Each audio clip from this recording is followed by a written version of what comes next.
Buddy, here is our April 19th, Our Daily Bread daily reading. So, poet William Cowper struggled with depression much of his life. After a suicide attempt, he was committed to an asylum, but it was there through the care of a Christian physician that Cowper came to a warm, vital belief in Jesus. Soon afterwards, Cowper became acquainted with pastor and hymn writer John Newton, who encouraged him to collaborate on a hymnal for their church.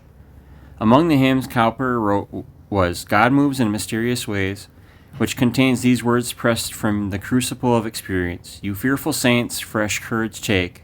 The clouds you so much dread are big with mercy and shall break into blessings on your head. Like Cowper, the people of Judah also met God's kindness unexpectedly as an alliance of armies invaded their nation.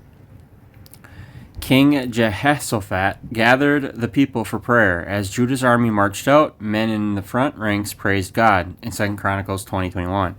The invading armies turned on themselves and no one escaped. There was so much plunder that it took 3 days to collect it, in verse 24 through 25.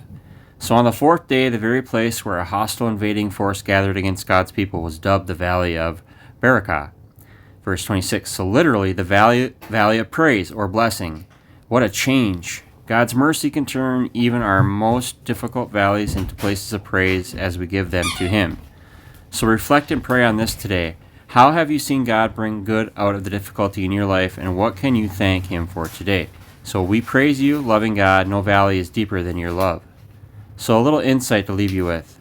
Military threatened by a large enemy coalition in 2 Chronicles 21 through 2 is Jehoshaphat turned to God for help. God assured His people, do not be afraid or discouraged because of this vast army, for the battle is not yours, but God's. Soon after God had delivered the Israelites from Egypt, the Egyptian army in pursuit, Moses encouraged terrified people to do not be afraid, the Lord will fight for you, in Exodus 14:13-14. This promise, however, was contingent on their obedience and faithfulness. They were to love the Lord their God and to walk in obedience to Him, to keep His commands, and to hold fast to Him and serve Him with all their heart and soul, in Joshua 22:5.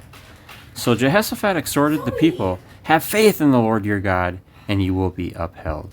2 Chronicles 20:20. God bless you tonight.